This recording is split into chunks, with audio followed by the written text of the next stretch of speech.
materiales. Primeramente, el material más importante de este experimento es la Tierra, ya que nuestra base de este informe o este experimento es obtener energía de la misma Tierra. Por eso, necesitaremos otro segundo material, que es el cobre y el zinc. El cobre lo conseguimos de los cables de la luz de electricidad de la casa, o también lo podemos comprar, ¿no? Por medio de un clavo, por medio de láminas. Pero en este caso yo saqué de luz de casa y lo aplasté con un martillo. Vemos que se caracteriza por un color medio rojizo, y el zinc lo conseguí de las guachas, también de algunas tuercas que encontré por mi casa, ya que estos son de material acero inoxidable o también dicho acero galvanizado, ya que el zinc se encuentra en la superficie de estos materiales y lo podemos aprovechar para este experimento. El tercer material es el multímetro, que utilizaremos para hacer las mediciones respectivas de este experimento conjunto con sus cables, donde vamos a hacer las mediciones. El cuarto material son unos vasos para echar la tierra. El quinto material son unos cables para hacer las conexiones de los vasos. Y los materiales menos importantes es un butaperche, una tijera, cinta scotch y muchas más cosas. El primer paso en este experimento, mediremos el voltaje de la tierra en el jardín en este caso, y lo conectaremos dentro de la tierra, el cobre y el zinc. Procedemos a conectarlo. Tratar que esté profundo para que haya mejor conexión, y lo miremos con el multímetro. Conectamos el polo positivo en el cobre y el polo negativo en el zinc,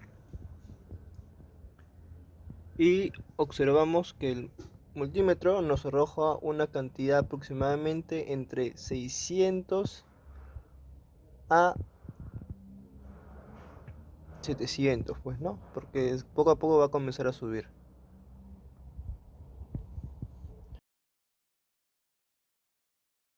Ya, ahora en este caso, en este segundo paso, procederemos a trasladar el jardín en un vaso, o sea, extraer la tierra, una pequeña porción, y echarlo en el vaso. Luego de esto, como hemos hecho en el jardín, conectamos las placas de zinc bien conectados, porque evitar que choque con el plástico para que tenga mayor contacto con la tierra. Y el, la, el clavo o el alambre de cobre, de igual manera que el zinc, bien conectado. Y lo conectamos sus bornes, el positivo lo conectamos con el cobre, igual que en el anterior caso, y el negativo lo colocamos con el zinc. El voltaje va a variar porque como hay un poco de tierra que se ha ensuciado, a veces hay un poquito de mala conexión. Y también por los movimientos. Ahora procedemos a hacer la medición. Vamos a cambiarlo.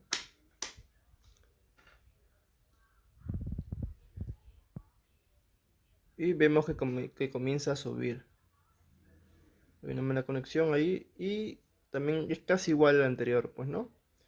Ahora, esta vez más, de 700 a 800. Se quedó en 809.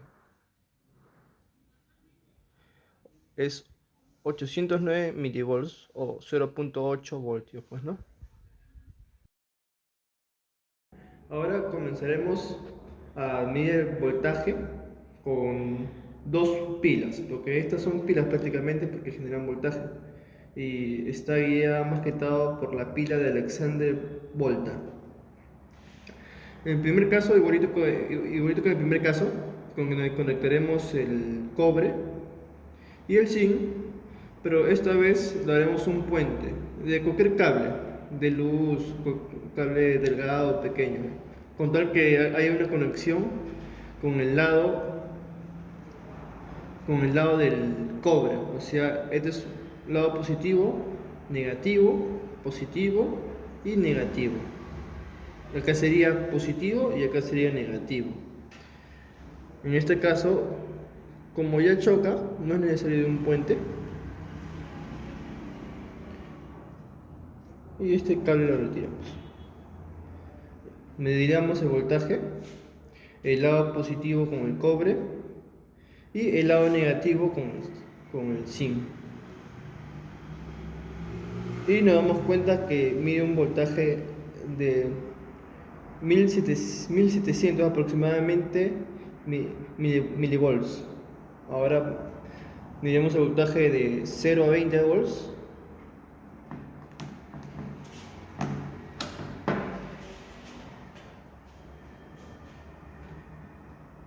Y nos damos cuenta que su voltaje es de 1,7 aproximadamente volts.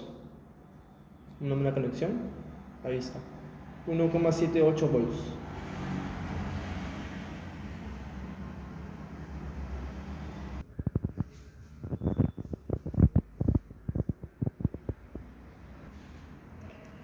Ya. Ahora vamos a conectar en serie otra pila con un lado negativo, positivo y negativo. Igual que en el anterior caso y en el primer caso, procederemos a medir su voltaje.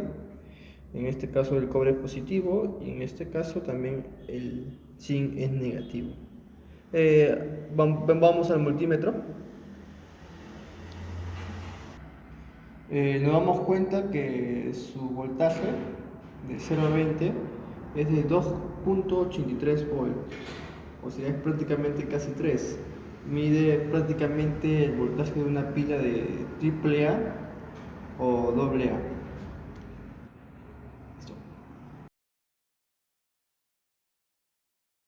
Ahora veremos su explicación. ¿Por qué al momento de medir con el multímetro da un voltaje de aproximadamente 0,7 o 0,8 volts? Nosotros sabemos que hemos dicho que el lado positivo es el cobre, pero ¿por qué?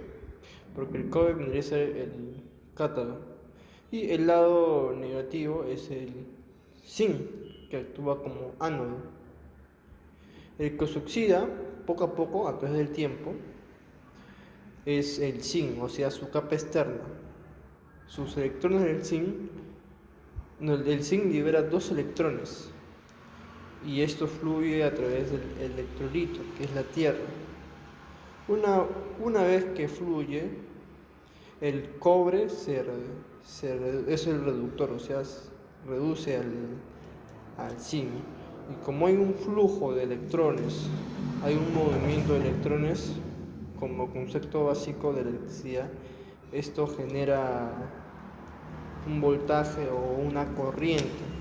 Por eso al momento de medir con el multímetro arroja un voltaje mínimo, pero roja, porque hay un flujo de electrones. Ya, y esto pasaría igualito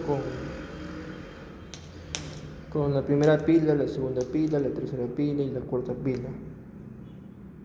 En cada pila, por ejemplo, en cada pila mide 0,7 volts, 0,8 volts aproximadamente. 0,8 por 3, lo que hemos medido anteriormente, ¿cuánto es? Es 2,4 voltios. Es muy parecida a la medición de las 3 pilas que se le dieron en el multímetro. Esta pila, muy aparte, ayuda en gran manera a la contaminación, porque prácticamente genera energía de la misma naturaleza, del mismo suelo, y prácticamente la tierra abunda en todo lugar. En caso de una emergencia, lo podríamos utilizar para generar luz o para generar corriente, pues no. Y muy aparte, las pilas convencionales o los otros generadores de energía son muy contaminantes para el medio ambiente y para la salud humana, ya que estas generan residuos que son tóxicas para nosotros. Para ver que realmente funciona, cuando queremos un cable blanco verde en el lado positivo, o sea en el cobre, y un cable verde, que vendría a ser negativo, en el lado negativo del zinc. O sea, positivo y negativo. Conectaremos a una batería, diría a una caja de pila con el lado positivo y con el lado negativo, que a continuación lo colocaremos. Para poder apreciar su funcionamiento, nosotros hemos fabricado un control remoto a sensor. ¿En qué consiste esto? Consiste que este sensor solamente está conectado a una fuente de 12 voltajes, una corriente como promedio de un cargador. Pero este, este LED, que es infrarrojo, que viene par con este LED negro, el cómo emite una señal por medio del voltaje generado por estas pilas. Por eso vamos a ver su funcionamiento. Y al momento de presionar y apagar el botón sin estar conectado, este LED va a estar prendido y se va a apagar cuando presionemos el botón. Una vez conectado el circuito de las celdas, o sea las pilas en serie, como genera suficiente voltaje para prender este foco con una resistencia de 75 ohm, procederemos a enchufar el protowall, el otro foco, el rojo y el negro. Desconectó. Vamos a proceder a conectarlo.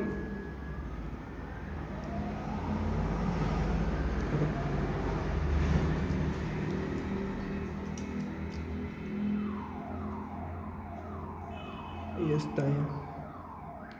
Y observamos que a simple luz del día no funciona el circuito, o sea, está apagado. Pero con un poco de sombra el circuito funciona. Y ahora, lo que el circuito funciona. Ahora lo que debe pasar es que al momento de presionar este botón,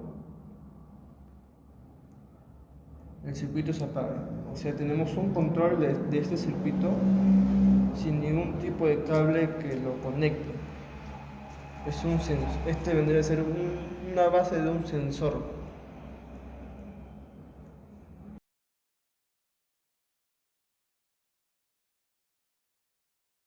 Ya, ahora daremos una breve explicación del control de sensor de infrarrojo, tal y como dice el título, de infrarrojo. ¿Por qué? Porque utiliza dos luces LED. Esos son sus principales componentes. Uno, un LED infrarrojo es el emisor, que viene a ser el transparente, y el otro es el receptor, que está pintado de negro, para conocerlo. Pero, ¿cuál es su función del emisor? Su función es transmitir información desde ese LED emisor hasta el receptor. Este diodo LED, más que todo el emisor, es diferente y especial a otros diodos LED que emiten luz. Este emite también, pero no luz visible, sino una onda que no se ve, una onda infrarroja, que no está en el espectro de la visión humana. Entonces el emisor emite ondas no visibles, ondas infrarrojas. Y estas ondas tienen una información, una codificación. según la longitud de la onda no visible, y estas son dirigidas hacia el receptor. Y el receptor se encarga de codificar, de interpretar esa onda por medio de los circuitos que hemos instalado en el pro. Si bien el emisor está conectado a una resistencia de 75 y un botón en serie de hecho con la fuente de voltaje, todo este circuito del emisor solamente tiene la función de apagar y prender el LED emisor. Claro, se le puede dar más funciones para que varíe su onda del foco LED, y así el receptor también varía su funcionamiento. O sea, hay diversas aplicaciones con este circuito. Ahora nos enfocaremos en el receptor. En el receptor, si bien hemos notado que cuando hay demasiada luz o está expuesta la luz, esta se apaga. Y cuando hay una sombra, esta se prende. Es decir, también el emisor trabaja con una cierta cantidad de ondas, ¿no? Para que pueda suceder lo que se observa. En conclusión, sus aplicaciones de este circuito son muy variados. Desde, se puede hacer desde seguridad, de alarma, desde variación de sonido y muchas más aplicaciones más.